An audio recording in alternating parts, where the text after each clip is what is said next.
Right. Welcome to another episode of Connecting Politic. We're here with a special guest.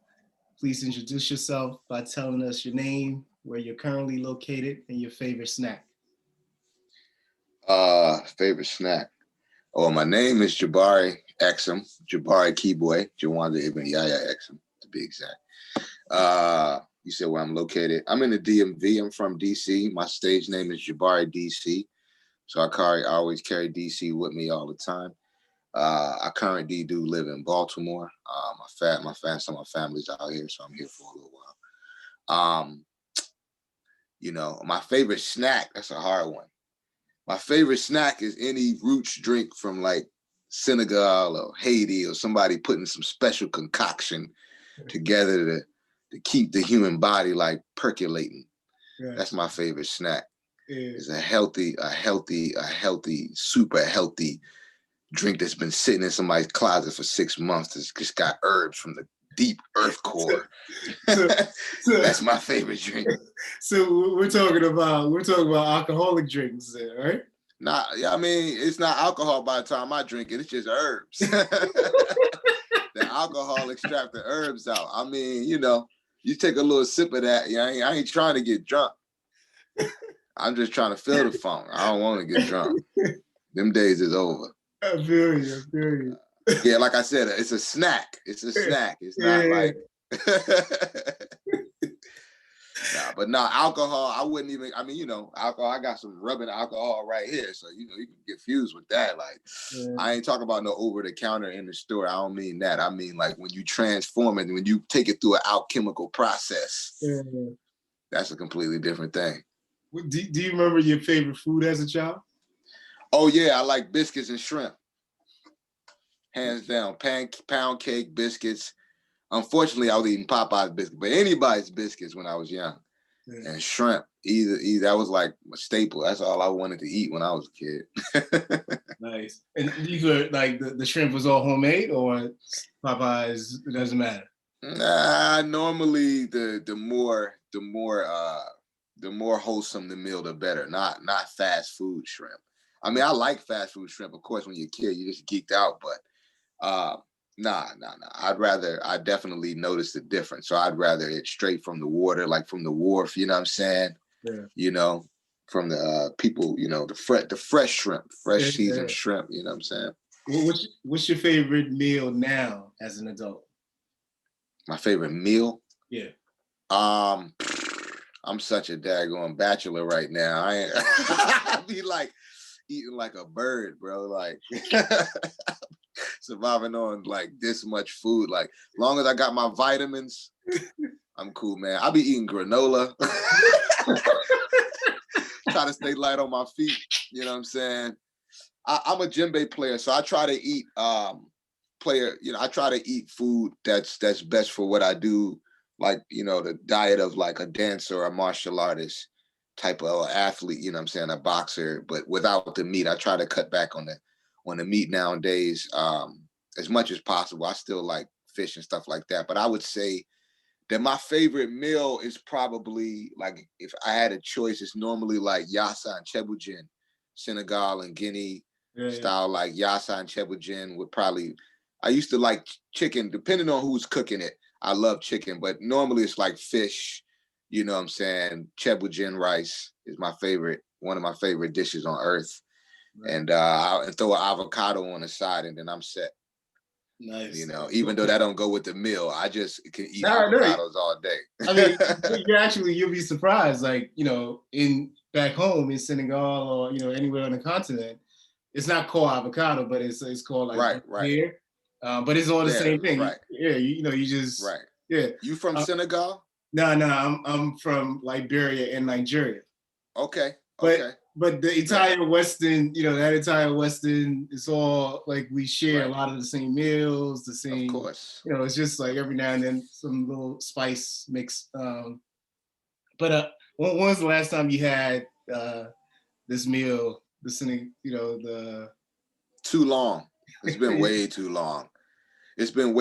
I probably haven't had none since I was in Senegal. And I was in Senegal maybe a year ago or so, but It actually was longer than that. I was in Senegal in the 2018. Okay. Time be flying. Oof. No, 2019, into 2019. But I was over there for a little State Department tour, music joint. Nice. Huh. I mean, since you brought that up, what was your favorite part? Was it your first time going to Senegal? My first time staying in Senegal for a little while. When I went to Guinea when I was like 11 years old, we went to Gorée Island for like 2 days. Mm-hmm. We were in Senegal for about 2 days, and we went to Gorée Island for like a whole day. Didn't get to go to Chance of Door No Return, but it was closed that day. Like they were just like, nah, we having no tourists today type of vibe. But yeah,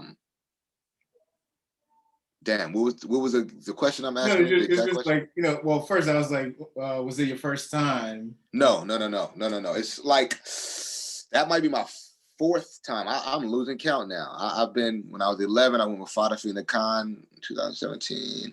I went to South Africa to do some music over there with Jabulani, rest in peace. And then, yeah, it's like 4 times. That was like my 4th time. Is it one of your favorite places? And if it is, why? Absolutely. Absolutely. Well, I mean, it's spiritual for me. I grew up playing djembe, and that's with no human direction. Like my parents just had to put the djembe in front of me because I was chasing after it. So I've you know, yeah, it's like a automatic kind of a thing. It's just something that damn.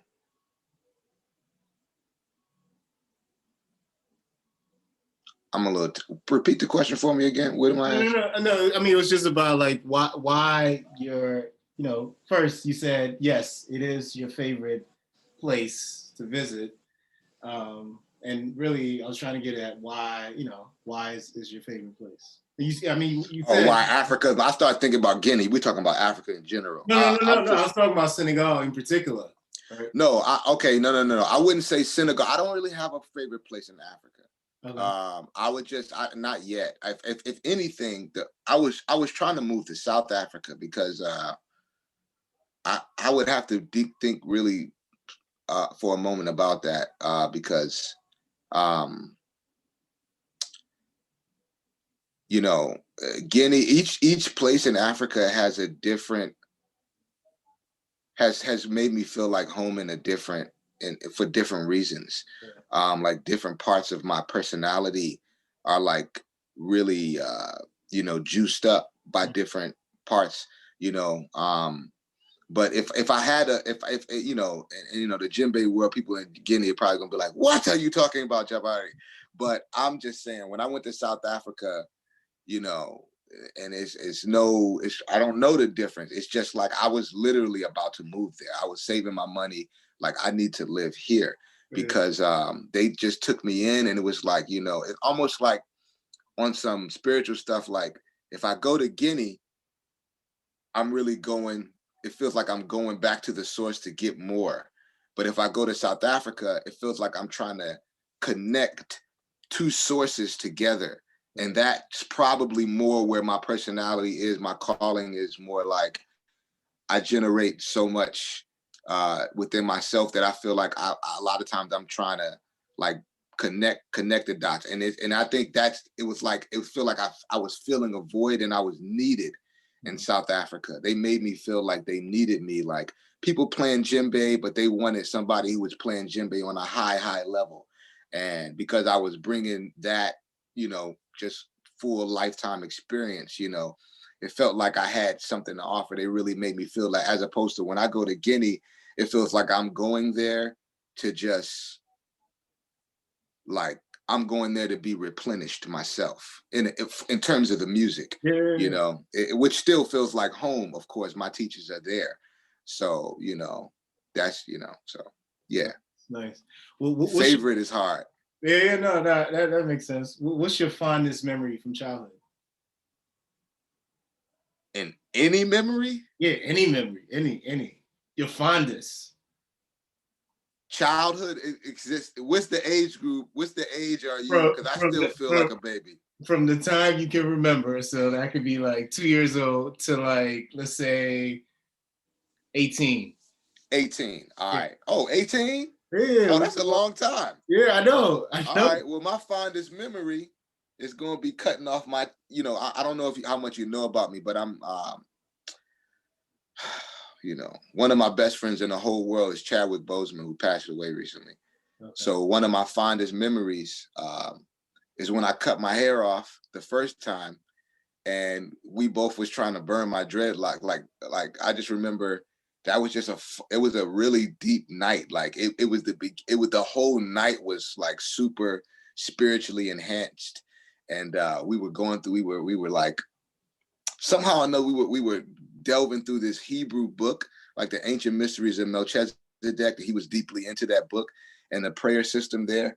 And I just remember we cut my hair, and we realized that night that either dreadlocks don't burn or dreadlocks that's been oiled for 25 years don't burn. We tried to set them dreadlocks on fire for like an hour or two, and them joints just kept going out. It was just so funny. We were just like, bruh, do you realize this is an asset? I should have kept these joints on my head. These don't burn, bruh. So I'm keeping my natty.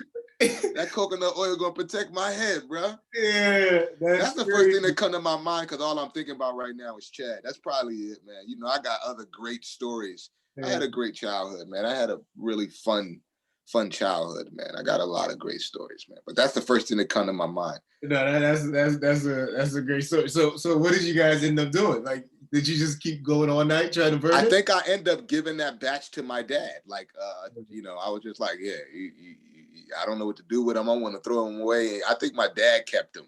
So I got like a half a head of hair, a full head of hair from the first parts of my life. He did not want to throw them dreadlocks away. I know other people who've done that too, who've kept their dreadlocks. I found out there's other people who've done that. I was like, wow. Yeah, I mean, like, I know folks that when they cut it, they keep it. They don't try to burn it though. They'll just like wrap it and put it in a jar, like something like that. So okay, yeah. So that's not weird. I thought that was kind of wild. Like, yeah, I mean, we just, we were space cadets. I don't know why we tried to burn the hair. It just, but Chad, that's the funny thing. I remember Chad, and then I was over Chad's. I was me, Chad, Glenn, and my man Tara. And we were just on some spiritual stuff. And I was just like, I feel like Imhotep right now. I think I want to go bald. So they cut me almost bald. Like they did it. And I don't remember which one of them did it, but they did it, man. Oh my God. I think I was still in high school. Yep. I was still at Duke Ellington. He went to Howard because I didn't go to school. He's older than me. So he was at Howard, and I was in high school. I was probably like 16 or 17 years old when they cut my hair. So since you brought up high school, like what were you like in high school?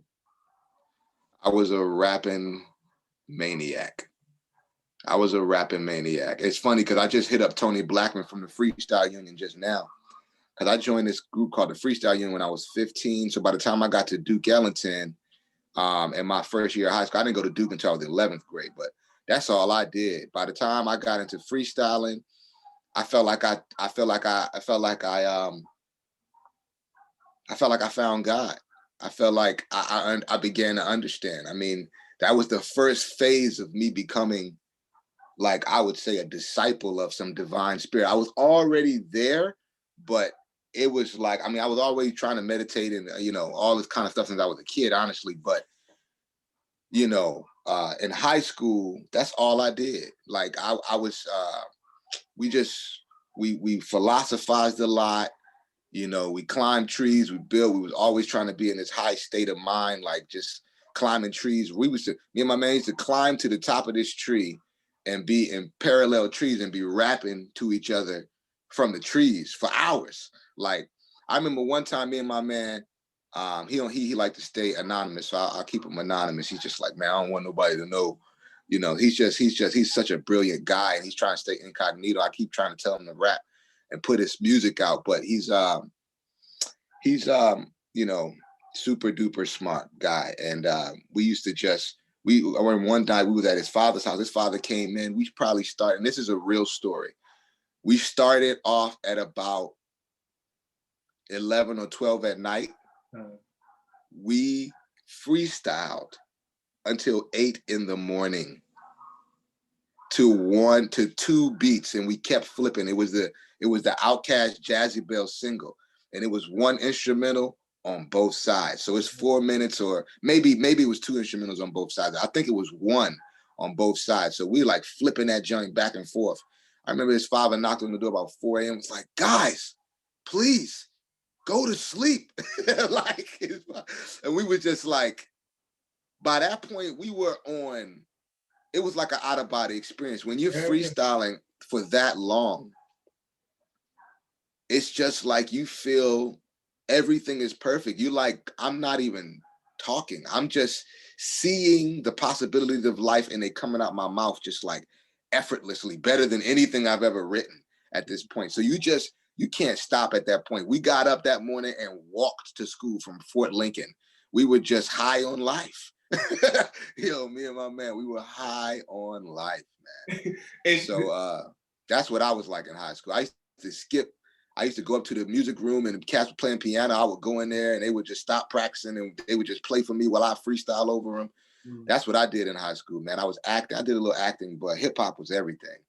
Did you record any of this while in high school? Freestyles, yeah. Me and Ben, only time we recorded, I don't know where that stuff is. He might have some of it, but we recorded it. We used to record in literary media all the time. Mr. Barry used to let us record in the radio room, so we used to record ourselves there as all the time. But I don't know where that stuff is. It wasn't me pressing record nor me supplying the tape. Or maybe I used to bring tape, but it wasn't my idea because my man was already at the school, so he already had kind of things worked out. It was kind of like me stepping into his zone. But yeah, man. Now, not a whole lot. Like I said, we didn't. The recording that I started doing was with my group Human Prophets outside of school. So what was happening in school was kind of like supplemental, because we were serious about it. It was like we were having seances. It wasn't like we were trying to be a group or put out music. Me and him, it was a different reason that we were freestyling. We weren't trying to have a career together as rappers. We were just trying to blow each other's minds, because we disagreed on a lot in terms of life, because I was coming from a really African-centered perspective, and he wasn't coming from that perspective at all. He was coming from a different perspective. Let me just say that. And he questioned everything. He was well read by the time I met him. Yeah. And he was, I want to say he's a year younger than me. So, at 16 years old, this young man was extremely well read, and so we challenged each other a lot, and we felt like we were just mental sparring partners. And that's kind of how it was. That's really all it was, damn near. So how do you think that that those experiences, your experiences as a child, helped groom you into the person you are today? Because I know you still do music, but you're not. Yeah. You're not still freestyling, right? You're not still rhyming. You're not doing vocal music. You're doing more instrumental now, right? Absolutely not. Oh, I sing every day. I pretty much rap in my head every day if I'm not rapping out loud. Okay. I'm working on something called the Self-Care Mixtape. I'm going to probably release that with a theater called the End Series. I'm a hip hop theater artist. I'm actually supposed to be recording a song for Baye, my group partner, Human Prophets. We haven't put out a record in a while. People be like, y'all still together? The group is not really like crushing the streets right now. We're not pushing out the group right now, but we both are still recording together. I send him music. He sends me music. He's going to be on the mixtape that's coming out. I'm on his stuff. He's got something called he's got some type of hip hop political curriculum. I can't remember exactly what it's called. It's like Uncle Baye's curriculum. But it's on YouTube and it's great. He's an editor now. So when I went to college, I really learned what it was about, what the journey of a musician really needs to be extremely good at your instrument and play it for the rest of your life, basically. So that's when I started focusing on practicing an instrument and putting on the metronome and making sure I'm trying to practice 3 hours a day minimum, like, you know, that kind of a thing. And I still have that mentality. But now I realize that vocalizing is really important for my lungs and my abdominals, which is extremely important for my hands and drumming. So now, you know, I mean, I rap. I don't rap. I don't really rap and drum at the same time, but I definitely still rap. I hit up Tony Blackman, who's she used to be the U.S. ambassador for hip hop, international ambassador for hip hop. She's the founder for the freestyle unit. I hit her up this morning because I was going through so much emotionally last night dealing with my brother Chad and just trying to write a song. And this morning, just going through some of my old footage and stuff like that. I hit up Tony Blackman, who I met when I was 15. And that community is what groomed me into a hip hop artist. It was the Freestyle Union and what we call the U Street Golden Age. A lot of us from that era, you know, I came on the scene in 1996. And, you know, and I just sucked it all up. I was one of the youngest on the scene. You know, all the clubs was 21 and older. I'm 16. Everybody got me in all the clubs. So I'm like, everybody from that era considers me the young brother, you know. So, as a matter of fact, I talked to Munch this morning, who's one of the founders of Bar None, one of the most popular open mics and legendary open mics in the city. Then I used to host it. So I was just hitting them up this morning, like, man, we got to work together. And I hit up Tony Blackman, I don't know, last night or this morning, like, yo, I need to freestyle constantly. It's an exorcism. The way that I'm feeling about Chad, the amount of unsolved emotions and unrequited energy that I have that just needs to blast out and synthesize so, you know, my thoughts don't become negative. You know, freestyling is the cure to that. You know, you gotta give your emotions quantifiable and qualifiable space to just release themselves and make sense of what you're feeling. Like, I do a lot of it while I'm drumming, but it's almost like the way the earth works is like food got to be prepared and it has to be eaten. So it's like the creative process to me is incomplete without the hip hop portion. I can do all the drumming in the world, but my mind fills up. It fills up. My body fills up. I feel good, but then there's still something missing in terms of what I need to do in the world, how I need to participate in the world, and you know that whole idea of being a voice for the voiceless, and you know all the things that my teachers have told me. They used words. So if I were to say I'm gonna take all of these legends who trained me up to be the person that I am, and I'm gonna stop rapping, that kind of would be a sin against. It's like it's for me personally. It would be like sacrilegious if I ever stop rapping, because I've been shown and told too many proverbial truths, and there's too many people who do not have that foundation. And plus, I need the catharsis. I believe that freestyling is a form of energetic synthesis. It allows you to synthesize your thoughts and experiences, and it becomes, you're trying to do it, but the synthesis is automatic. So manually, you're trying to make things make sense, but as you do it, the energy, it's like a circle. It just keeps, and then after a while, it's just a line. And that's what chaos to order really means. So the more you try to make sense of just scattered thoughts that you might have, is a process of synthesis. And it's just extremely, extremely emotionally healthy. So I'm gonna take her up on the offer, and we're probably gonna be doing some. They just sent out this thing called Clubhouse, this new thing that everybody's on Clubhouse. So she's doing ciphers on Clubhouse and on Facebook. So I'm just going to jump in all of that, even though we, quarantine, we can't see everybody, but it don't matter. Like, as long as the beat is in my ear and I get to nod my head, I'm not doing enough of that these days. And I'm saying that to you and every in the universe and anybody else who want me to just be in an impromptu cipher. I love making songs, but we've lost the spiritual element of this thing. Like the way me and Ben used to just freestyle. It was about that spiritual, tapping into that spiritual side of it all. So yeah, that's my answer. It's 50-50 for me, man. Yeah. And it's gonna stay that way, Yeah. No. So, I mean, you mentioned freestyling, but what are some other things you do for self-care? I dance. My newest thing is I dance. Hot and cold treatment. It's wintertime, get in the cold. Turn in a hot bath, pour cold water on your muscles when you're tight while in the hot bath, or get in a cold bath and pour just hot and cold, whatever. I'm just learning that kind of stuff. Self massage, learning how to get your own triggers, find your own trigger points. I grew up doing martial arts, so now I spend a lot of time. The way I train now is kind of mixing dance and martial arts together. It's a style of martial arts I did one time called Kupigane and Gumi, which are part of my foundation, capoeira. That kind of thinking is ingrained in me since I was a kid. So now I realize that, there's a word that's in the fitness world called CrossFit. So for me, if you're a drummer, you must dance if you want to stay healthy. That's my mantra. If you sleep, you're awake. If you drum, you should dance. If you sing, you got to silence fast.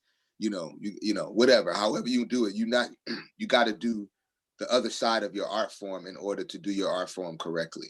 Your body needs that kind of release.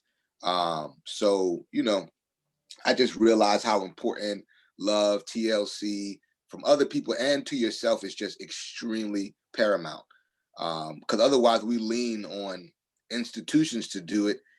And unless I'm Floyd Mayweather, I ain't got that kind of money right now. I don't have a team of 12 nothing. I was about to say 12 monkeys, but once you're at that level, you're dealing with great human beings. But I don't have I got help, but I ain't got that kind of help.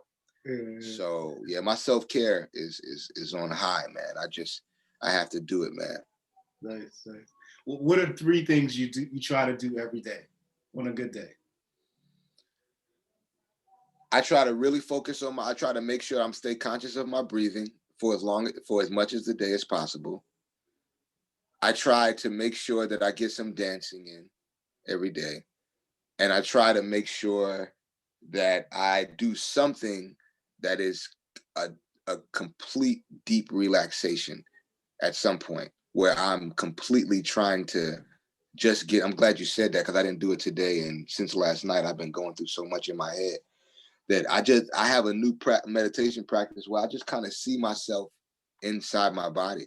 And I begin to realize that this is a journey that I'm accepting every day. The pressure, the triumphs, all of that is outside of my body, but my intelligence is inside my body. Like, close your eyes and try to see inside your skeleton, like see what's happening inside your body. Like, because I'm trying to get more and more control and tell my body that I'm the doctor. I'm the doctor. So, it's me leading, driving. So what I have to do is ask my body questions and literally slow down and try to really relax and get in tune. So I have more and more control over my energy, because if I don't do that, relaxation is the only way to really apply power to something and not overwhelm yourself. So you can get really agitated, or drumming and dancing is a lot of things, even in the world, just stress and pressure. It's like, that deep relaxation allows me to understand how important it is to pace myself in every endeavor.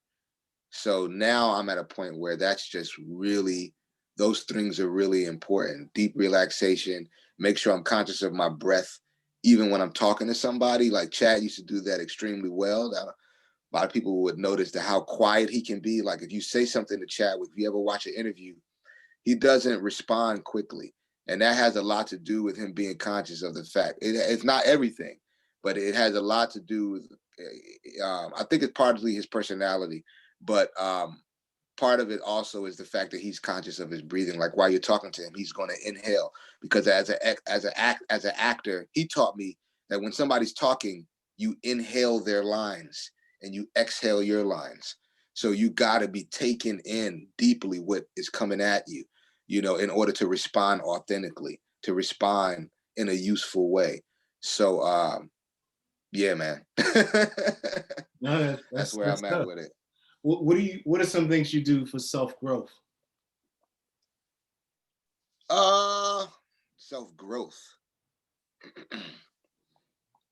I mean, I try to challenge myself, meet new people. I think all the things that I just said allow growth to happen. Like I told Oberon this morning, my man from the Rhyme Deferred, um, I think synthesis is the only way you can grow, because otherwise life just piles on and the things you learn are not connected properly. You can't become useful. So growing, to me, growth is a process of exposure and synthesis. And then that is what allows you to grow. So man, I'll talk to a homeless person. I just like listening to people. I like learning new things. But you got to get yourself to a place of peace, because otherwise you're not ready for new things. You kind of be like, nah, I don't feel like doing that. I don't want to talk to you right now. Like you might be in your own thing. You know what I'm saying? Like, your own head. So I think the biggest thing that I do for growth is that I try to listen to people. Now I'm learning to listen to people who even I don't agree with. So, like one thing I do for growth right now is I pray for white supremacists. I just pray for them. I just think about, what foundation do you have that makes you feel like you have that I just realized that a lot of people have been told mistruths, and I think that a lot of times I wonder what are the deep fallacies that are guiding all of this anger, because I was angry when I was young, but I was given such a foundation uh, of forgiveness and self-care that I realized that I got to make sure I'm feeling good. Like, no feeling that I have about somebody else, I can't let my feelings about you. I can't be mad about that for too long, because then it throws me off. It throws my game off. It throws my productivity off. So, I think that's what I do. The biggest thing I probably do for growth. If I feel a set of instructions coming to me, I try to commit to even the smallest set of instructions, which is, just keeping my commitments to myself, even on the smallest level. So that's a big one. And then just not forcing myself to expose, but just making sure I'm doing things that are a little bit out of my comfort zone. You know, yeah, you know. No, that's good. How are you keeping yourself entertained these days? Shows, movies, music, podcasts. I downloaded this thing called Curiosity Stream recently. It's like I had to pay a subscription for the year, but they got a lot of amazing little documentaries on there. Um, so that's entertaining to me. Unless I'm educating myself, if I'm not learning something, if it's not benefit me, it is not entertaining. I don't even like comedians who are not smart. Like, I like smart comedians. Like, if it feels like you're not really smart, like you're making smart comedy that's just like, damn, he's smart. How did he come up with that joke? Like, how did he even, that's brilliant so that's the kind of stuff I really get off on. To enter entertainment, I gotta still feel like I'm growing, or I'm not even being entertained, like at all. You know what I'm saying? So I'll be like, next, quick. If I feel So like, with that said, who are your top three favorite comedians? Oh, off the break. Oh, three. That's hard. You talking about right now or of all? Okay. All time. Let's do. All right, okay. Let's do top five all time. Top five all time. Oh man. I mean, all right. Okay. I mean, I'm just gonna go. I mean, the people I haven't been exposed to enough. It's hard for me to leave. I went to see Trevor Noah live real quick recently, and I think Trevor Noah is a force to be reckoned with. He is. His stand up is killer. Uh, but if I might get to five before I get to you, Trevor. I'm gonna have to go with it's hard to skip out Red. Okay, there's a Hall of Fame, and then there's my favorites. Okay, so let's do your favorite. Let's do your. It's hard, man, because I've never thought about this before. This is hard. You start feeling like you feel like you're leaving somebody out of the family. So I'm just gonna say Richard Pryor. You know, he's up and down, but the way that he hit me when he first came out, I'm gonna have to say Cat Williams, because I was about to bleed laughing when he first came out. It was just ridiculous because he's smart and he's daring and he's fearless. So Richard, I'm gonna say Chris Rock, Cat Williams, Dave Chappelle. That's 4, right? That's 4. And Eddie Murphy. I'll just go with that. All that's right. 5. That's my 5. I can live with that. That's hard, bro. That's hard, bro. Because it's a couple of new cats out right now that's just woo. Oh man, I wish they did more. The dude from Saturday Night Live, yo, I saw his stand up. It's a riot, bro. He's brilliant. He's a riot. He's a riot, you know. So, but I just wish I could get more from him, you know. But that's cool. So comedy is your thing. Comedy is definitely a release because I do a lot of one-man shows. So when I started doing one-man plays, before I did that, my first thing I started studying Whoopi Goldberg on Broadway and a lot of one-man, things. You know, so that's when I started realize comedians are doing exactly what I'm doing. They're just not rapping. That's exactly the same thing. So I started studying comedians, and I swear, one of the first shows I did after I did that long stint of watching comedy, I did a show at Busboys and Poets, and I was supposed to do like 7 songs. I did 3 because my funny bone was on fire. Like I was making jokes all night. Me and the crowd was in stitches, and I couldn't get to the next song because I just kept everything that I wanted to say that was important. You know, when you talk about deep stuff, really you're talking about the ironies of life. You know, a lot of the things that are, profound. The other side of it is just like the fact that we haven't seen this yet. It's like, what are we doing if we're not seeing life in this other profound way? We're over here actually looking ridiculous. So there's always a joke on the other side of something profound, it seems like. So it was like that night, I felt it. It was like, I felt like Dave Chappelle that night. Like I was just on fire. And so, yeah, I will say comedy. I heard about a guy, comedy's my thing, is one of my big things now. I heard a guy, I don't watch enough of it though, but I heard a story about a guy who was like healed cancer from like, he quit his job. I can't remember why I heard about this or I read about it or I heard him talk. I can't remember, but I pretty much remember that it was a solid, true story. Guy was quit his job. 2 stories like that. I was in Alaska and I heard a story about this like as well. But one guy in America quit his job and he said he had cancer and he laughed, watched nothing but comedy for 6 months, and his cancer went dormant. You know, I don't know if it was cured, but it went dormant. Another guy in Alaska, he walked. They said he walked. He either walked for 2 years or he walked around. He walked like the longest walking path in Alaska or something like that. I got a couple stories mixed up because I know the Aborigines do I read a book where the Aborigines walk around the coastline of Australia, but I think he walked like the perimeter of Alaska or something, or we were in a forest. We were in some jungle and it was like he walked this whole forest. He had walked the length of something. And I think it took him like a year or 2. It was like something around a year. He just walked. And dude was cured of cancer. So I'm just deeply into the arts. My new thing is I carry around, which I must have left it over Amadu's house yesterday, which is kind of crazy. I can't lose this one, but I carry a trumpet mouthpiece now around now because I'm just deeply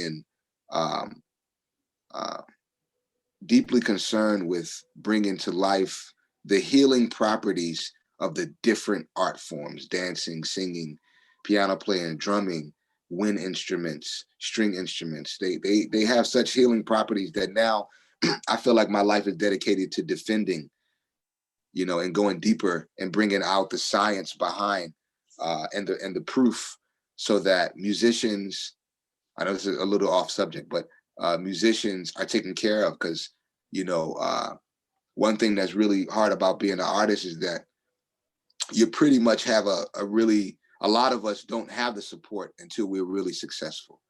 So a lot of great artists who have created works that people still use to stop themselves from committing suicide.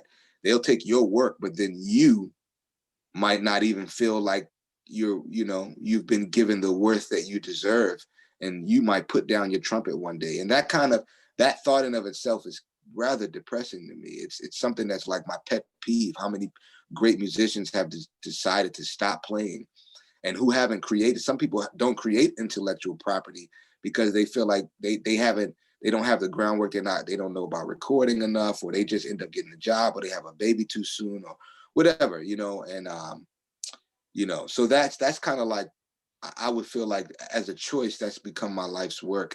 And that's why comedy is like so big to me too, because I realize, man, anything that can heal, if it's possible, then we need to give it more voice, because this is the healing that is coming free of charge. And if that exists, and the way things are right now, all human beings need to be leaning into everything that's going to be increasing your vitality, that you don't have to go and risk your body, go make some money, pay taxes just to go get a little bit of vitality, go buy some vitamins. If you can find a way to do that in the comfort of your home, just by using your own energy and your family members, and your friends, then we need to lean into that, and we need to put money behind that. You know what I'm saying? And big up those people so that they can do their work. Scientists are funded by governments. Most scientists, once you get to a certain level, you're not thinking about money, you're thinking about science. And you living off grants and whatever you live in, people are making sure that you're just focused 24 hours a day on discovering deeper what you're doing. And I think there might need to be some counsel that makes sure that you are dedicated as an artist, because some people are just doing it just to do it. Like, I think some people faking the funk, but some people are really serious. This is our calling. Like, it's not just about the money. It's really like, if there was no money, this is the only way I want to live, honestly. You know what I'm saying? And I've been this way my whole life, so. So if you were to write a book, would it be about this topic that you just talked about, or what would it be about? It is about this topic. The book I'm trying to write is about this topic. Oh, you are writing the book? I'm trying. Yeah, I've been writing for years, just like little essays and little stuff. So several people and my spirit guides inside are, telling me that it's time to get disciplined enough to compile this stuff into a work. So I'm going to release some type of literature about my life and my philosophy that goes along with the next mixtape I put out. That's all coming together. That's coming out together for sure. Nice. And when is that? Do you have an expected date? I haven't cracked that down. I'm still working on some drumming projects that I need to get done. And so I haven't put a timeline on the mixtape yet. I probably will once I get organized with this theater in terms of what is our timeline for shooting and stuff like that.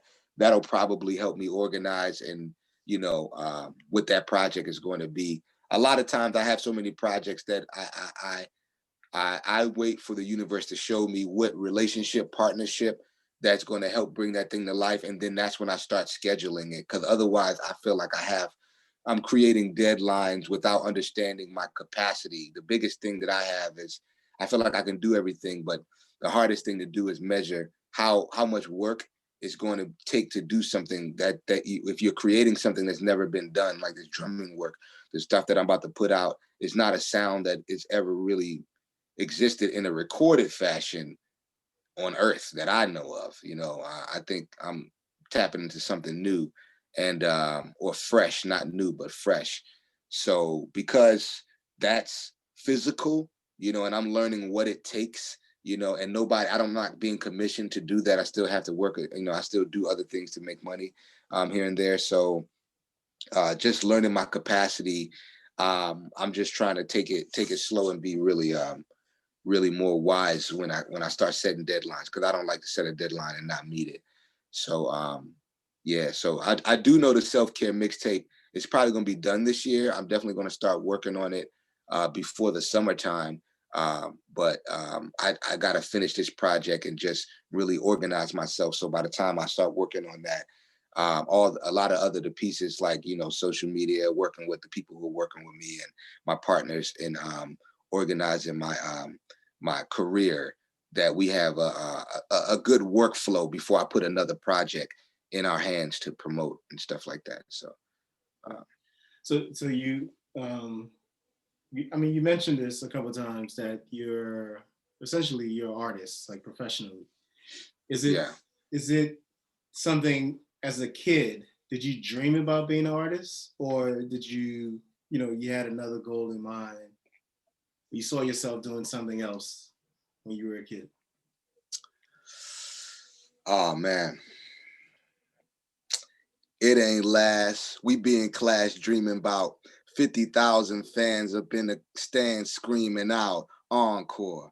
That's straight from Black Thought. Look, I used to practice like anytime I saw a line, if I was standing on the curb, I would stand on the curb and act like I was 50,000 people in front of me. Like, I'm always at the edge of a stage. Like right now, I even see this carpet and I'm like at the edge of the carpet and I'm looking down like I'm at the top of Mount Kilimanjaro doing the biggest concert of human history. Like I still fantasize about that energy, and no pandemic is ever going to take that dream away from an artist who wants to feel the universe bouncing to what he feels like pulsating with you, and because it's an extreme validation. It's so important, especially because the journey at the beginning is so uphill, and you have so many people who are just waiting for you to turn back a dividend, and you're like, I'm trying to write the best song possible, and y'all trying to figure out something else that ain't got nothing to do with the song. You're looking at my body as a piece of energy, and you want money for my time, and I want quality from my time. I know that people are going to pay for quality, but we got to get to the quality first. So no, I've dreamed. I don't. It's like when you say you dream about it, I definitely dream about it, but I see it. I would say I see it. I've seen it. I've always seen it. I don't remember a time that I haven't. Once I knew that it existed, that's all I've ever wanted. That's all I've ever really wanted, And now, of course, I want to do other things, music therapy. I want to be a physical therapist, but all of that is just supplementing the fact that that's what we're doing already, these are the elements, these are the ecosystem that's going to keep an artist thriving and vital, and keep his vital signs going. So yeah, it's always been my vision. Nice, nice. Do you have anything on your bucket list that you want to learn or do?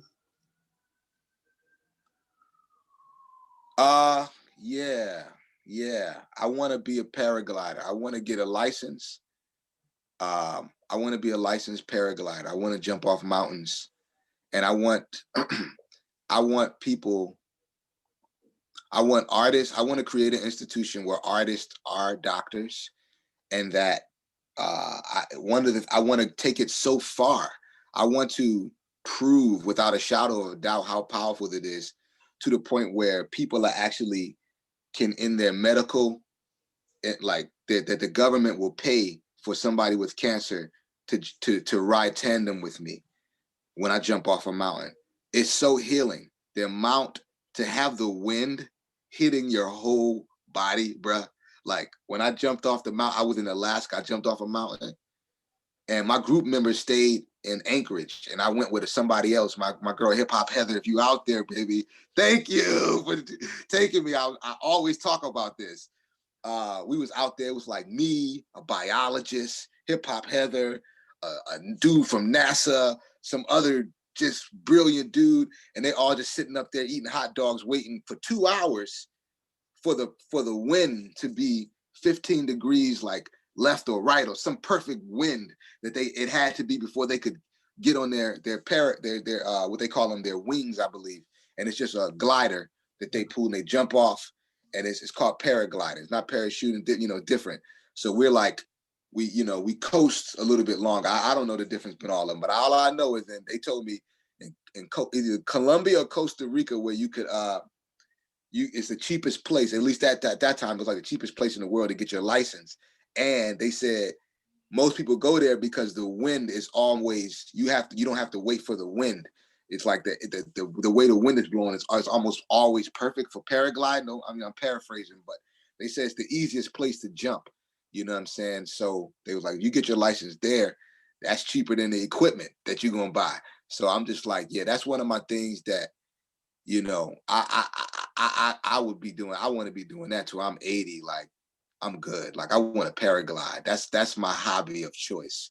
That's dope. That's dope. You've only done it once? Only once, and I remember it like yesterday. I can still feel that wind hitting me right now. Bruh. Oof, it's the best feeling. That's dope. Is there anything you want to unlearn?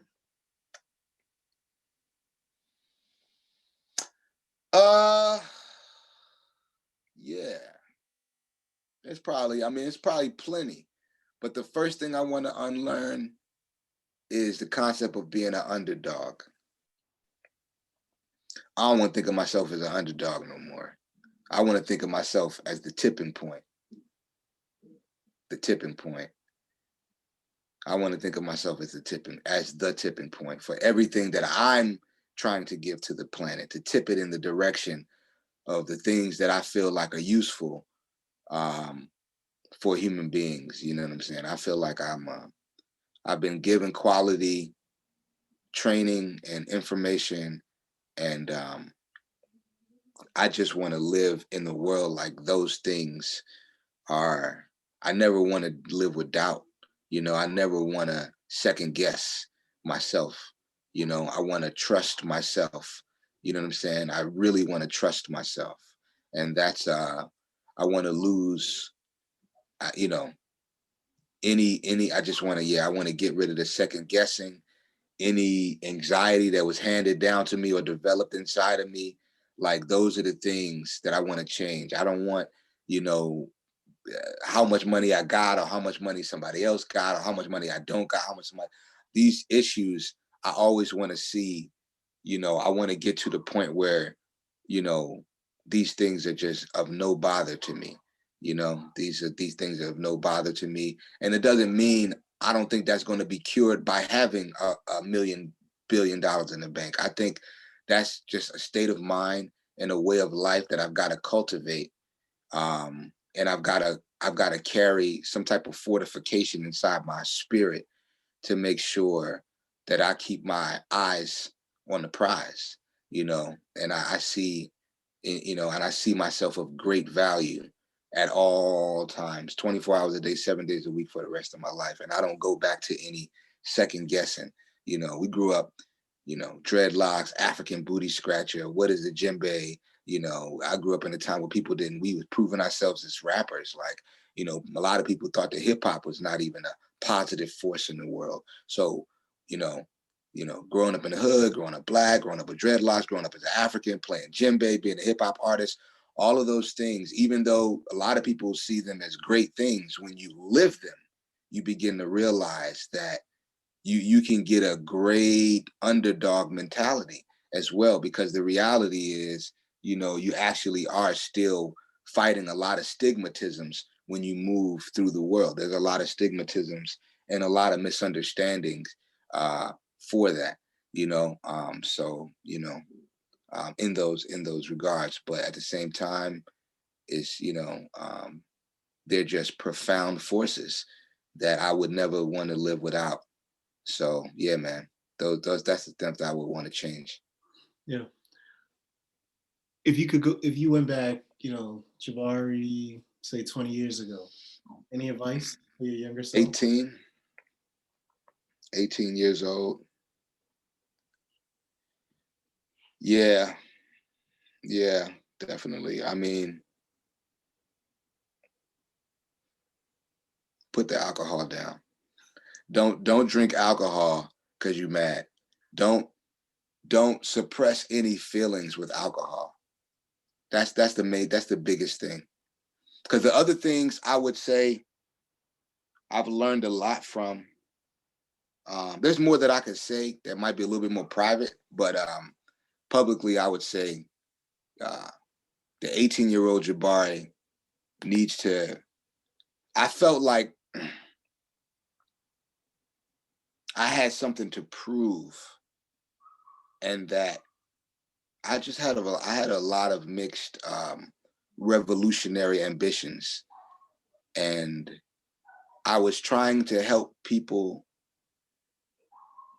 to a fault, like giving way too much of my energy away to help people who I felt like were less privileged than me, but I was given too much energy in situations where there's no way I could get that energy back. So in a you know, it's going to take some ways to, I probably need to write about it. It's going to really, I had to go take a couple of turns to really explain how that led into me drinking. But I was not living the kind of lifestyle at all. I wasn't living the kind of lifestyle that was appropriate for alcohol at all. I wasn't able to moderate it properly. You know, I didn't drink excessively, but I also still drank too often, and I drank at the wrong times, and I drank for the wrong reasons. That's a big part. I picked it up like trying to suppress, trying to numb myself because I was not getting the kind of response from certain situations that I needed to. And I kind of you know, it was like, yeah, it got confusing. It got really confusing, like the role and the purpose that alcohol was serving in my life. It didn't serve any purpose, honestly. But, you know, I wasn't, yeah, that's what I would say. I'm just going to keep talking about it. But yeah, that's what I would tell that's the biggest thing. Yeah. Just don't do it. What's the best advice you've received about money? Passive income is the only thing worth working for. All kinds of passive income, like whatever you can do to create passive income, put your put your backbone into it. Like this 50, that Robert Kiyosaki say 50-50 money is not worth your time. If you got to get this money and somebody, you know, every time you get it, somebody taking a piece of it before you get it, that ain't the money you need to be slaving for. Your money got to slave for you. You cannot slave for this dollar. It's got to work for you. So, yeah, that's the biggest advice, you know. I would have been invested had I known that earlier, had I really understood that from the beginning, everything would have been different. My parents would have raised me different had they been thinking that. You know what I'm saying? But if we're not thinking that, we waiting for somebody to have a savings account or social security. I don't even know. They telling us our generation ain't gonna have no social security, you know? So, you know, yeah, I think that's the best advice that I've gotten about money. Yeah. Is that once I understood the concept of passive income, that's the only thing that I feel like I'm really working for, is the development of intellectual property. So I could just sit back and figure out what it is to be human. What is this body about? We have this apparatus. You know, I'm not supposed to be running out here trying to make sure I can pay taxes. You know what I'm saying? Like, nah, man. Like, well, you So know. where did you get this advice from? All the greats. I mean, Robert Kiyosaki, the Rich Dad Poor Dad, is the first one, really. My dad, with Richest Man in Babylon, read The Richest Man in Babylon. My dad used to always be like, that's his favorite book. You know what I'm saying? So I think, yeah, my dad's probably the first person, but he didn't use the word passive income as much, which he should have. But that's not was one of his coin phrases. He was just talking about real estate and, you know, depreciating, you know, put your money in something that appreciates instead of depreciating. So he's the one who taught me that, you know, car and a difference between buying a car and a house. Don't put a lot of money in the car because it depreciates. Put your money in something that's going to work for you. So, but he didn't drill it. And plus our relationship has been up and down. So a lot of this stuff I figured out just because, you know, I'm constantly been in trying to keep myself around strong-minded people and listening to smart people who are doing good things. And, and as an artist, you already realize that passive income is the way, because you start realizing royalties. Of course, I even understood that concept before my dad even brought up depreciating. I already understood royalties, make a song and get paid forever. Like, I got that early on. So, you begin to realize there's multiple ways to do that. As you grow up, there's many ways to do that. Did you grew up with both parents, both your mom, both your dad and your mom? They both alive, but I didn't grow up with both of them in my house. Okay. I grew up with both of them in my life, or with a presence of my dad, but I can't say I grew up with my dad. That would be a misnomer. Yeah. That wouldn't be accurate at all. Yeah. So, given you said there was a presence, what would you say are the biggest lessons you've learned from both of them, both your mom and your dad? My dad sacrificed, self-sacrifice. The collective is more important. The collective is just as important as what I learned from my dad is that the collective is important, and but I also learned from my mother that if you don't take care of yourself, there is no collective. What is that? A collective is made of individuals who need not be liabilities to the collective. So you can't inspire a collective if you're bringing behavior that's a liability to the collective. And if you're a liability to yourself, and if you don't respect other people's privacy, if you don't have a respect, a keen insight and inquiry. But, I didn't really learn inquiry from my parents, but I did learn that protecting your own sanity is paramount from my mother. and I learned the power of the importance. I would say I was influenced, the importance. But one thing that the biggest thing that my dad gave me that I don't think he knows he gave me, when I was 11 years old, he came down, he gave me and my brother this list of ways of life from Kemet. People say Egypt, but it was a Kemetic. It was this little list of 10 things. I don't know. I still want to know where he got that from. What book was it in? But one of the things that was in there, it said single pointed meditation. So it says stare at one spot on the wall and breathe. That changed my whole life. That's what I use when I practice my djembe. That's what I use when I freestyle. I used to stare at one spot. And that single point of meditation, when I don't do it, I'm like, dang, that's probably why my brain is all over the place. Because and in martial arts, they also tell you, and in yoga, they also tell you, when you focus your eyes, you focus your mind. If your eyes are moving, if you're scattered, if your brain is scattered, if you slow down and notice, your eyes are probably looking all over the place, or you're not focused. You have an inability to stare at one spot for a long period of time.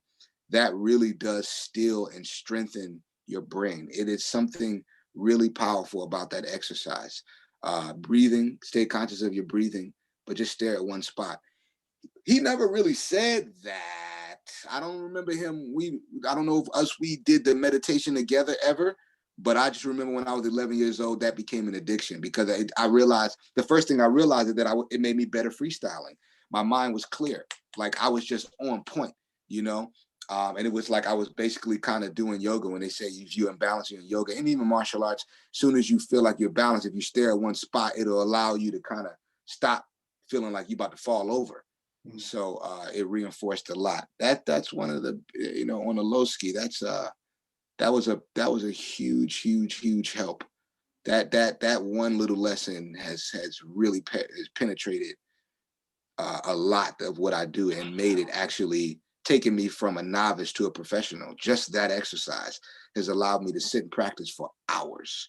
And when I'm not looking at one spot, I get distracted.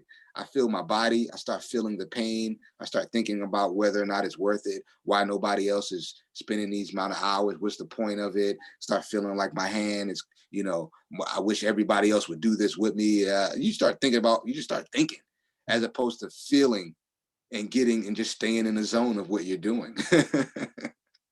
Single point of meditation. Yeah. You still have that list of the lessons of I don't know where that list is. I don't know where he got that paper from, and I don't know where it is. But I just remember, know thyself and be humble. That was like the first lesson on there. Nothing I have is mine. Nothing I receive belongs to me. There's that community stuff, right? And then my mom, know thyself and be humble. My dad got know thyself and be humble. He got that pretty down. He got that down pat because he don't let nobody make him question himself. If you make him question himself, he's not gonna get defensive. He's not only gonna get defensive, he gonna make you think you crazy. And not really. He's not having it. You know what I'm saying? He knows he's doing his best, and he's not gonna let nobody doubt him, even though he got some shortcomings and he maybe could have done something differently. And he might not be that. He might be going through some health problems as a result of some habits. He's not gonna sit here. I don't feel he doesn't wear regret well. You don't see my dad wearing regret well. And that is a powerful, powerful, powerful tool to carry with you. Yeah. Yep. No, that like, I did it, it's done, it's over with. Moving on, I did it. It's over with. Can we move on to something else now? That's his thing. Like, I'm like, bruh, you're so insensitive. You don't have a heart. He'd be like, moving on, grow up. Moving on. Wow. It's cool though. It's cool. Yeah.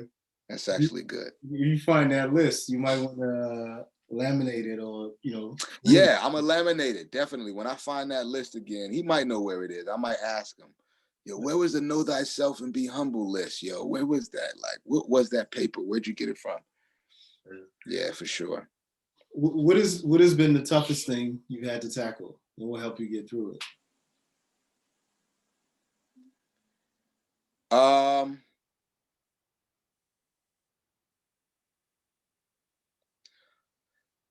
The toughest thing, I don't know, man. It's been a lot of tough things. I don't know the toughest thing, bro. That's hard.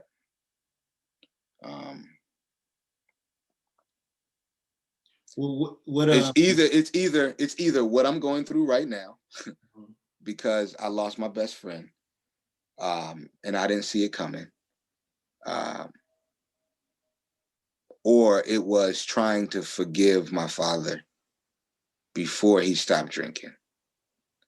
That might, because that took so long, and so many of my setbacks, personal setbacks, had to do with the angst and the venom that I had for him at one point.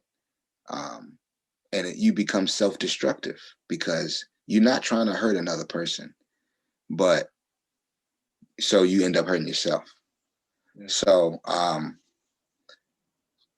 in my relationship with Megan Livingston, wherever you out there, we love you. I love you. In that relationship, I found the peace during that time. Somehow or another, I found the peace to really super duper forgive my father to the point where I was defending him and, beginning to understand the story, the arc. I went to see The Color Purple on Broadway, and the way the story was told, you never seen. It was like Grendel and Beowulf. You don't know if you had to read those at one point. Grendel and Beowulf is a story. It's told from two sides. Grendel, I think the first story is about this werewolf coming down to eat the people, and everybody's scared of him. It's a beautiful story. It's an amazing, written well. But then Beowulf, if I'm getting this, Mr. Duke Ellington and Mr. Oh man, what's my man's name? God dang it. Oh my God, I can't remember my teacher's name. My brain's all over the place right now. one of my favorite teachers, my hardest teachers, my arch nemesis at one point, and who became like my best friend, a good friend of mine later. He put us in front of this lecture. We was in AP English, and we read the sequel to Grendel. Grendel and Beowulf is a like a dual book. You read Grendel, and then years later, somebody wrote Beowulf, which is the same story, but from the story of the animal. And you begin to realize he was just being himself. He didn't mean to terrorize them people. They were living in the jungle. They built something in the jungle, and they made him out to be a beast. So, you see that in cartoons all the time, you know what I'm saying? Those misunderstandings between animals and human beings, which is really very African. I grew up Anansi the spider and Mufaso's beautiful daughters, and just Rafiki and the Rafiki's planes and the reigns of Rafiki's plane. I can't remember all these stories, amazing stories we used to read, African folk tales when I was a kid.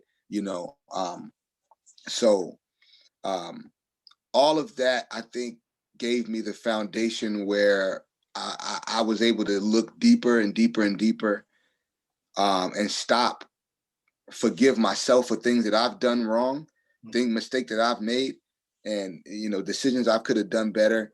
And in all of that, I was just like, I just got to figure out how to work with my dad. Like, if I do it this way and I expect this kind of person because these other people are like this, and I'm disappointed because that's not the kind of person my dad is, I got to find a way to respect him for the person that he is.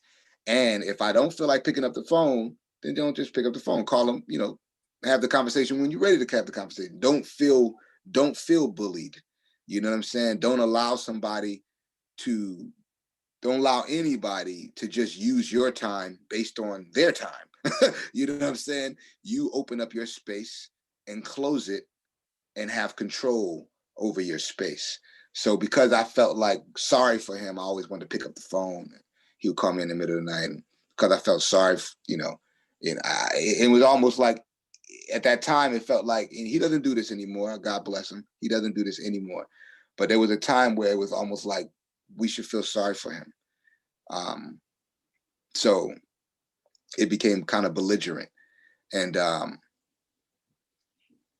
had to figure out how to work, because I was like, he's not going to stop at all. He's not about to stop. But he's not a bad person at all. It's just that he doesn't understand these boundaries that need to be set. So I need to set some boundaries. That was probably the hardest thing. And I think I've gotten the most relief from forgiving him. Honestly, I've probably gotten the most self-healing and stopped being, it's helped me a lot. I mean, I've had some other like close people to like burn me, and people stealing from me and stealing from my friends. And it's only, if I had never forgiven my father, I would never be able to even be in a room with these people. You know what I'm saying? Without, I don't know, pulling out a sword, like karate chopping some Bruce Lee and going crazy and making a fool of myself. You know what I'm saying? Yeah. So I just had to go with that one. Yeah, no, that's beautiful. That's a great story. Where do you feel the most at home and happy? Where? By the river with my drum and knowing that I'm going home to a beautiful woman later. That's dope. They kind of, but you know what I'm saying? They kind of got to go together. Like the most, you know what I'm saying? Like the most at home is in my mind, knowing that I'm in the place that I want to be. And when I leave here, I'm going into another safe, beautiful place that's fitting for me. That's the place that I feel like I felt the best in that state, and I'm not gonna settle for nothing less. Yeah, no, that's dope. I thought you were gonna say, because of some of the things you said, I thought you were gonna say either on stage, with a mic. Well, see, by the river with my drum has become that. That's the only thing. I used to say, man, I want to be, when I die, I want to be with a band behind me. So, you know, the only, you know, but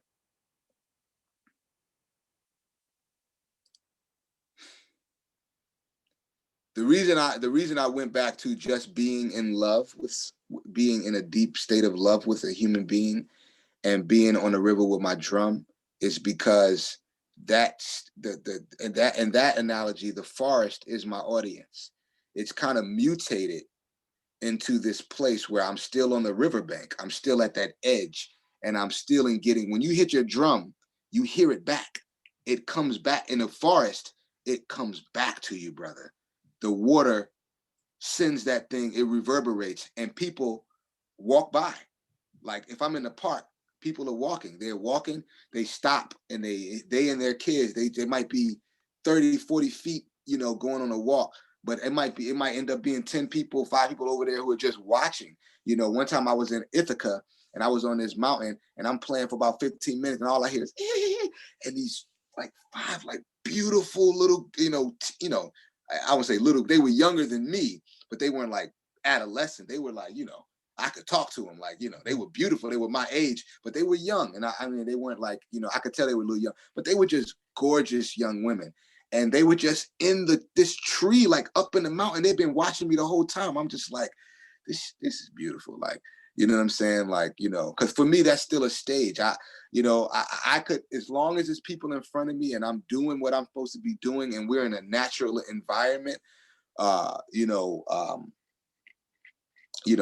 two things, if I those two things are kind of neck and neck with me. Like to have 5 musicians behind me who can read my mind is just like, hearing, playing and having that water receive and because when a lot of times when I'm playing to the water, I'm listening to the water so deeply and I'm reacting to that. So that's almost like the band, and it's just like we're responding. I don't know, but it's all of that to me is kind of like, that performance element and that really deep spiritual experience that you have as a performer. I used to have felt like out of body experiences when I was at my open mic with my band there. I mean, we did that every Monday night for 6 years. And it was electric. I mean, powerful, man. They used to have some moments, man, just magical moments. Yeah, man. So that's my dream life. Being able to play, being able to come home, and being on be on stage with my favorite cats. Like that's my dream life. That's good. That's dope. If you won the lottery tomorrow, and I'm talking, your take home is like 300 million US. What will you do? The first thing is I'm gonna give Mama Abena Walker $1 million. The second thing I'm gonna do is I'm gonna try to figure out how to expand the concept of the Nation House Positive Action Center, and we'll turn it and we'll keep what they have and add on some type of science or like purpose-driven kind of thing where I want to open a school where we are. I want to work with Mama Fia, and I want to find a way to create a school that's purpose driven, meaning the children's kind of select their path to a degree, and we begin to curtail curriculum to the highest attributes of the child.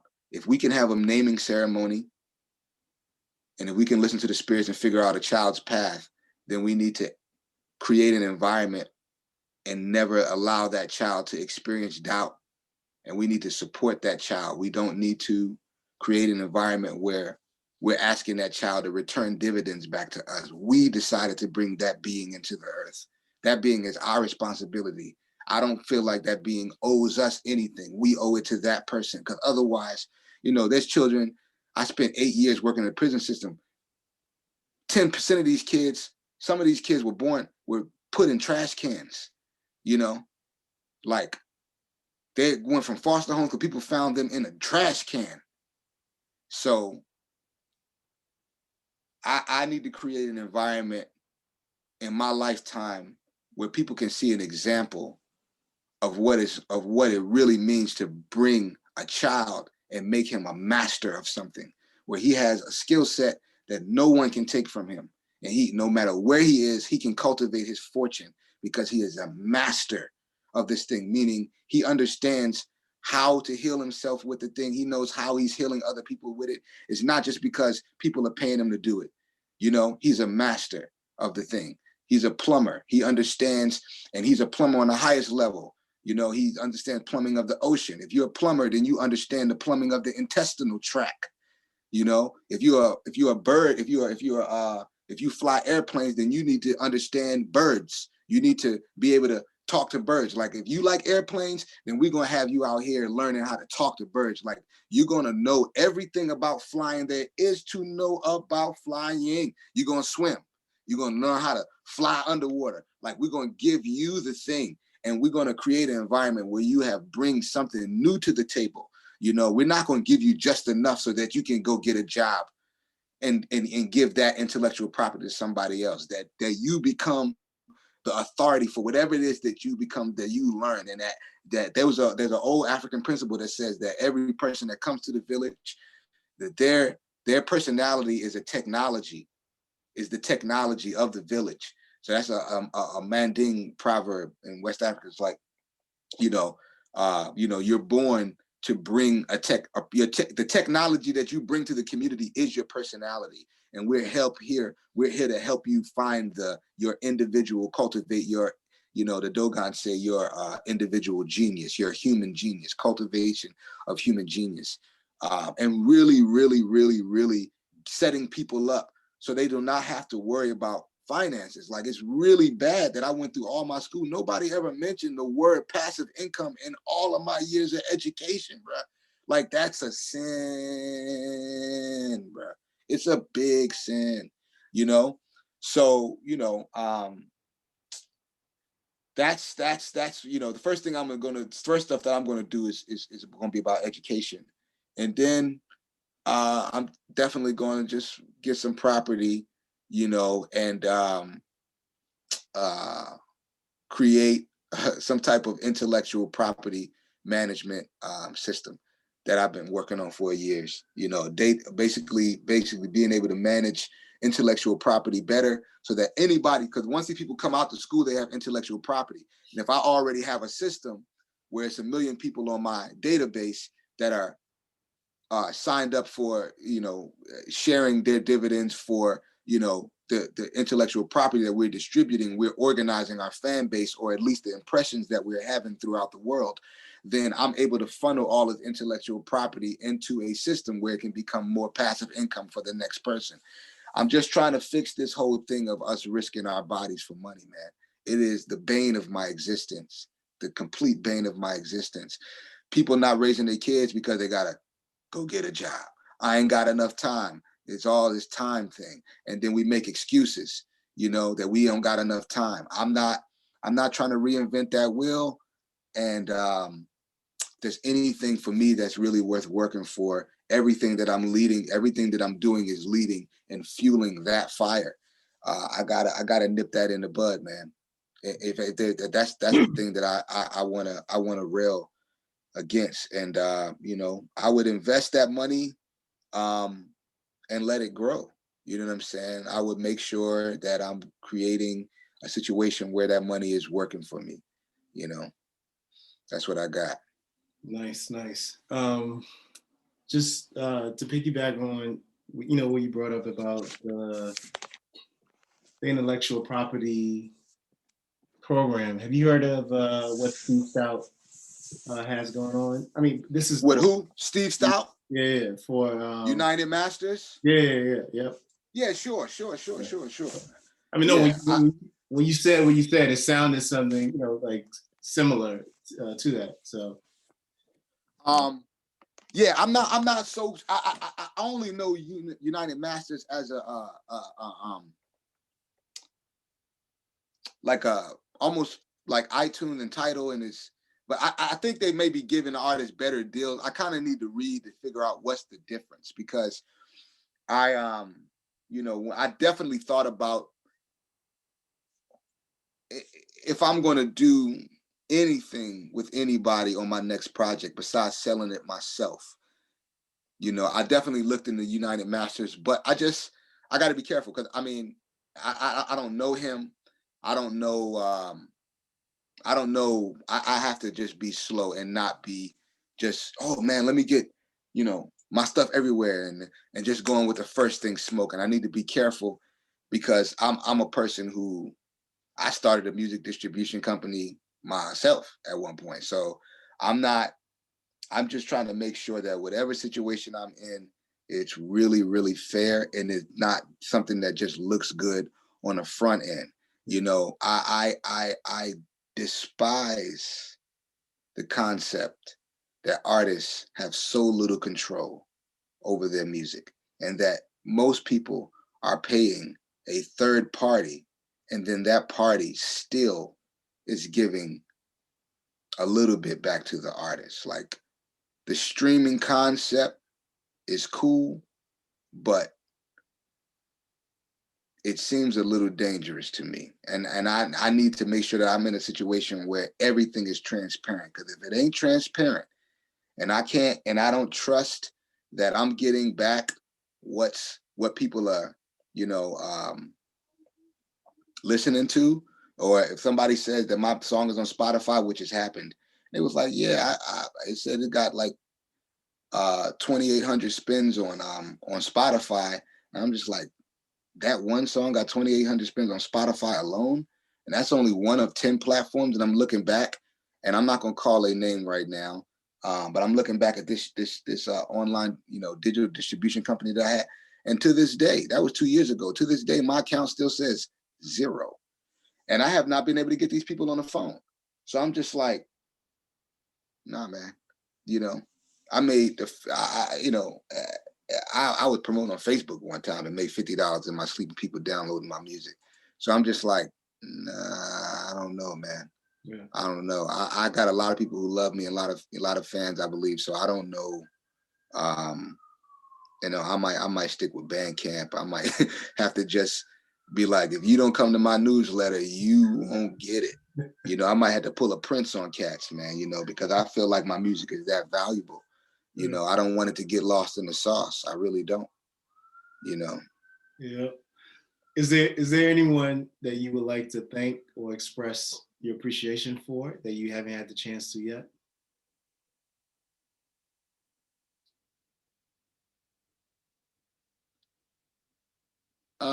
Yeah, a lot of people that I haven't had the chance to.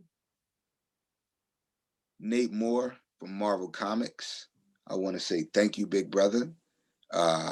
You didn't have to do what you did, but you did it. Kevin Feige, you know, you didn't have to do what you did, but you did it. I want to thank Sybil Roberts at Howard University for sticking to her guns after all these years and still writing the truth and telling the truth no matter what, with her pen. You know, I want to thank Vera Katz for showing me her soft side when everybody thought she was just scared of her, you know, and she showed me her soft side. And she's at Howard and Duke Ellington. I think she's at Duke still. I want to thank her husband, you know, who was my first music theory teacher, who scared the living crap out of me. But his discipline kept me in the practice room. He you know, him and Professor Holliday, they burnt my behind because I could not remember them triads. They was like, that was like the joke freshman year. It's like, Jabari, remember them triads? But their discipline, they let me know. I didn't know human beings. I never even heard of perfect pitch. I kind of heard of it, but to just see men in front of me who were able to do that, you know, who understood melody and notes that well, I'm just like, these men let me know that there's the human being is capable of a lot, because that's like a magnetism, electricity. When your bodies can if somebody says do, you can walk up to a piano and you know exactly what note that is. That to me is an other level, and for that to become a regular thing for people, you know, that your body is channeling perfect sound in that way, you know. It's just so many people who I could thank who I haven't thanked enough, you know. Camilla Forbes for picking me out, Salmayini 24 for picking me out of the community and changing everything for my whole destiny. you know, and I just want to say thank you to my dad. You know, I said a lot. I want to say thank you to my mom.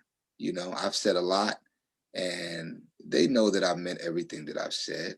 I've had a lot of ups and downs emotionally, and where I am in the world, they sent me to places. I want to thank Mama Abena. They sent me to places where I became a force that I think me and them are still trying to understand the kind of person that I am, because I'm just trying to be like, man, why do I feel so different than my peers? Like, why do I feel so different than most of the people in my generation? I feel different.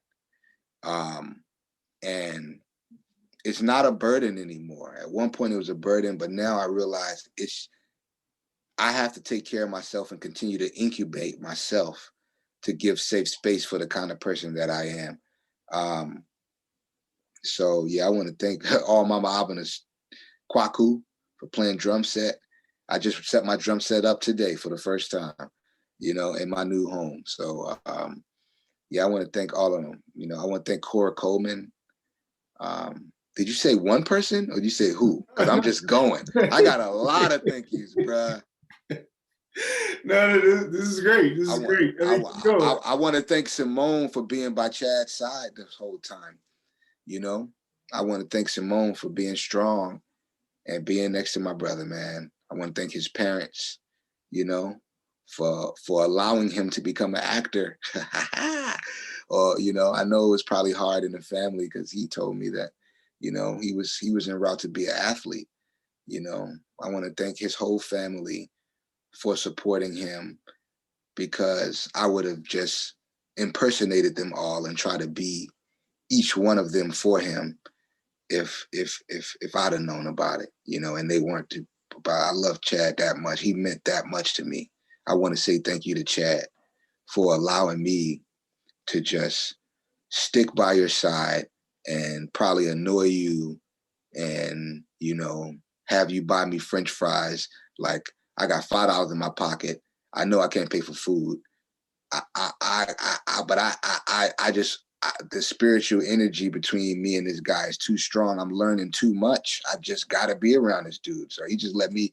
I used to be over house sleeping on his floor day in and day out, just like that was my life. You know, I want to thank Ben's, you know, my friend, his family for letting us be noisy in the house. You know, I want to thank Mama Audrey Scott Williams for letting us be noisy in the house. Yeah, man, the list goes on. The list goes on. That's beautiful that you had so many, you know, so many folks to thank. The whole idea behind, I mean, you probably figured it out, but the whole idea behind that question in particular is I notice a lot of us, when someone passes, right? We all, you know, everybody get together and say, "Oh, how great this person was," and all this great stuff, and then somebody, you know, in the circle would say, you know, we need to do a better job of giving folks their flowers when they can smell them. Right. And yet, it just stops right there. You know, like the discussion never, you know, like we don't do it any other time. So this question in particular is a way to, you know, help immortalize this and, you know, help us practice this more where we, you know, thinking folks right now, folks that can hear it, folks that, you know, and just sharing the love. So that's the point of that question. Yeah, man. I mean, as soon as I stopped talking, I started thinking about all the people I didn't say. Like my life. I've been busy. I've been a busy bee, bro. I've been busy. I'm just slowing down. I'm 38. The first 30 years of my life was like, woo. How do you? A lot of thank yous. Yeah, no, that's good. How do you define success? No stress. You know, being able to manage stress and be able to have an alternative to stress at all times. That's success. Is not being overwhelmed by any task. I got this philosophy now. I say, how do you become stronger than something stronger than you without hurting yourself? When you can begin to climb a mountain, when you can see that dang, I'm in the middle of this mountain. If I go down, I'm probably gonna slip and fall. The food that I need is up there. If I go down, there's nothing down there for me. And realizing that you wake up sometimes, like you come into this idea of being a human, it's kind of like you're in the middle of a rock, like you born into somehow. The moment you're born, you start to realize what the people around you are up against, and you have a choice of to either just like slit your wrist and say, I'm not doing this, or you've got to commit to this is the situation, you know. And the mental process you got to go through when you start to realize I am going to pace myself no matter what at a level where I can finish this, where I can do this. If you take that approach, you're successful before you even start, you know. So success is like the tortoise and the hare, you know, the tortoise and the hare, just always, you know, um, the concept of a pyramid that comes to mind too is a pyramid is about the photosynthesis, just making sure that you're taking the proper steps. If you always feel like you're being honest and taking the proper steps, then I think that's like almost a definition for success. Is just taking the proper steps and being honest about what is it going to take to do something. You know what I'm saying? You know, and then if you have that in mind, then it's almost nothing you can't do. You know what I'm saying? So Nice. All right, we're almost at the end. I've asked you a bunch of questions. What's one question that you have for me? where you at right now? I'm in Maryland, in the DMV. So what do you do, man? Why do you look so healthy and such a beautiful young man? Like what's causing you to do this? Like what's your secret weapon of choice? Like what is your hobby or your purpose or calling? Is it just interviewing us, or is there other things that you do? I mean, I do a lot. And why, what's the end game? I know I asked you a lot. My question to you is, what's your purpose and what's your end game? That's a lot, right? My purpose and my end game. The short end of that question. My purpose is to add value, right? Okay. Cool. So it's in every aspect or every avenue of my life is constantly doing things to add value and being in service to the larger community at large. I feel like I've been lucky, whatever definition you want to say, blessed, lucky, whatever it is, to get, a lot of opportunities and gifts. And so, my, kind of like what your dad said is, it's like, we don't own any of this. It's kind of, we're just custodians of it, essentially. It's right. My purpose is to add value in so many ways. I of course, there's things I do professionally, this interview, etc., coaching youth, etc. You go down the list. All of it is.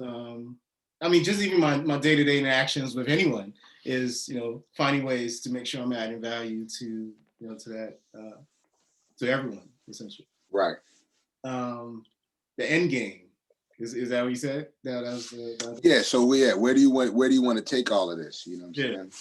Yeah. So in particular for connecting politics, the end game is really, the goal is to conduct 365 of these interviews, have them all, on YouTube, and have really is going back to the value add piece is, years from now or even tomorrow, somebody, once the 365 is there, somebody goes on and starts clicking, well, they click your story, right? They click your interview and they start looking at it.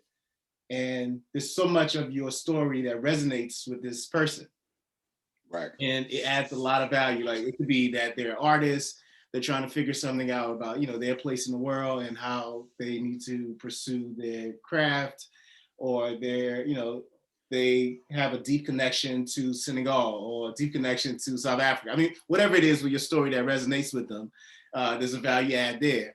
And then, that person then kind of uses the channel as a point where every day they click on one of these, another interview, and it's kind of like, the word of the day type, those calendars that have like word of the day or whatever it is. And every day, there's some value to that. And all those incremental, 1% value or a percentage of a value over the year compounds to have a significant, like almost a change in who the person is.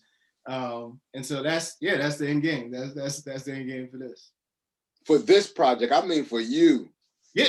I mean, that's what I'm saying. But like this is a microcosm of me. You know what I mean? Like, so if you apply, I guess I mean like by the time you 60 or 7, like you might do that 365. How long is it gonna take you to do that? So I started it last year, right? I started this last April, and right now I'm at about 70. 70. Yeah. Like you could be done with this in like 3 years. I'm talking about like, I just mean as a human being. Oh, you mean just live life? Yeah, period. What is like one of your biggest goals? That's what I meant, like a dream. Because you had me reaching deep, bro. I went paragliding and I want to save cancer patients. Yeah. I went deep, bro. Yeah. No, I mean, I was going to say that I have a similar idea about the 365 thing, but we'll talk about that. But that's a great thing. Yeah. I was trying to go big. Yeah. No. I mean, no, as it pertains to like, I'm on my deathbed, I'm 106 or 105 or whatever it is. That end goal, that's a combination of like, like I told you earlier, I'm Liberian and Nigerian. So there are aspects there where I want to help in the development process of the continent, period. Right. And, in particular, my focus is a combination of same thing that I'm doing here. Actually, it's a combination of youth sport, right, as well as just the financial infrastructure on the continent. So that's a part of that's the long term goal is to really get back home, focus on some development projects, etc., and really build it up to world-class standards. Good. That's it. Yeah. Obviously in the more personal life, is to to ensure that the kids that I rear, and when I say that, I'm not just talking about my biological kids, but also I'm an uncle. I'm a biological uncle, but I'm also an uncle to like a lot of my friends' kids. I also coach kids, etc., etc. And it's it's important to me that the future generation is similar to some of the things you were saying about pouring into the kids and in a way that they transcend the present. Like they're not limited by what we can do. We're not just giving them a piece here, a piece there, so that they right, become somebody else's robot. That's a big piece for me. Essentially, is like everything I've learned, and I'm a student of life, essentially, right? So I'm constantly trying to learn, etc. And everything I learn, I process. I'm trying to pour that right back into the future generation, so that they're like, by the time they even when they're in the teenage years, they already have the knowledge and wisdom that I have now, right? So they're always 10, 20 steps ahead. That's a major goal in practice, I would say, of mine as well. So yeah, so those are my. Yeah, man. Yep. Good. Yep. Yeah, bro. All right, man. Well, good stuff, man. Yes, it's been a pleasure connecting and politicking. And hopefully we'll do this again, especially when you are dropping the new project Yeah, that sure. the book and the the CD. So what you do? You edit this down and then you just post it on YouTube. I mean, you don't edit it. There's no editing. There's no editing. It goes straight. I'm gonna call you. I'm gonna call you and ask you a question about it though. How in terms of how you transfer, because I got a question for you. All right. That it's just Yeah.